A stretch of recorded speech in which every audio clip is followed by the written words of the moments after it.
Hello दोस्तों, आपका हमारी चैनल माई क्लास में स्वागत है। आज मैं आपको प्रदूषण के ऊपर एक निबंध बताने जा रही हूँ।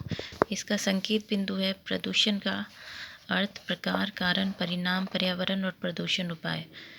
मानव जाति अपने आदिकाल से ही प्रकृति पर आश्रित रही है। मनुष्य प्रकृति के आश्रय से कभी मुक्त नहीं हो सकता।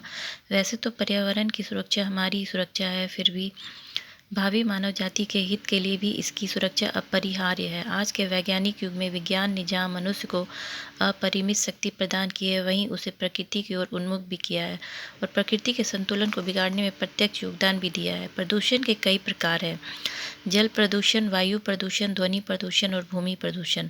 जल मनुष्य की बुनियादी आवश्यकता है। दूषित जल पीने के कारण अनेक लोग विभिन्न बीमारियों के शिकार हो रहे हैं।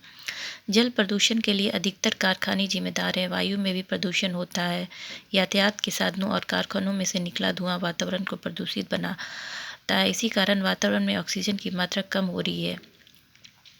इस समस्या के समाधान हेतु वनों का संरक्षण एवं संवर्धन बहुत आवश्यक है।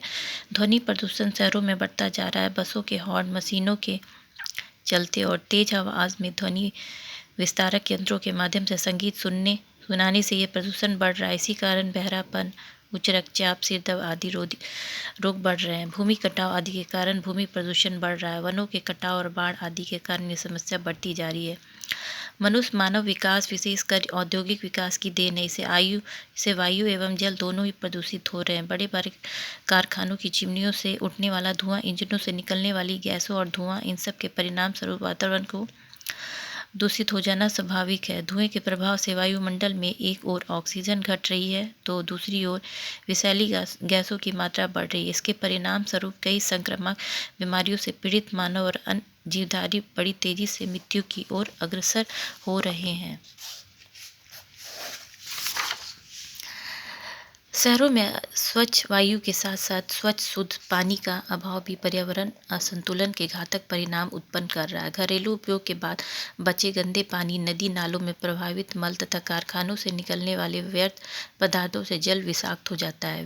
वृक्ष पृथ्वी की शोभा होते हैं, हरियालों के उद्गम स्रोत होते हैं, लेकिन औद्योगिक उन्नति व बढ़ती जनसंख्या की समस्या के कारण वृक्षों की कटाई हो रही है। वन समाप्त हो रहे हैं। वृक्ष प्रदूषण को समाप्त करके शुद्ध वायु उपलब्ध कराते हैं और भूमि के कटाव को रोकते हैं। महानगरों के वाहनों, लाउडस्पीकरों और औद्योगिक मशीनों के शोर ने ध्वनि प्रदूषण को जन्म दिया है। पर्यावरण को सुरक्षित रखने के लिए उन्नत वैज्ञानिक साधनों को नष्ट करने की आवश्यकता नहीं है, अपितु पर्यावरण को स्वच्छ रखने के विकल्प खोजने की है। अंतर्राष्ट्रीय स्तर पर इस दिशा में कार्य हो रहा है। प्रदूषण की जिस समस्या को मनुष्य ने स्वयं जन्म दिया है, उसका निदान पर्यावरण को सुरक्षित रखने में निहित है। पर्यावरण को सुरक्षित और प्रदूषण को दूर रखकर ही मनुष्य दीर्घायु बन सकता है। धन्यवाद।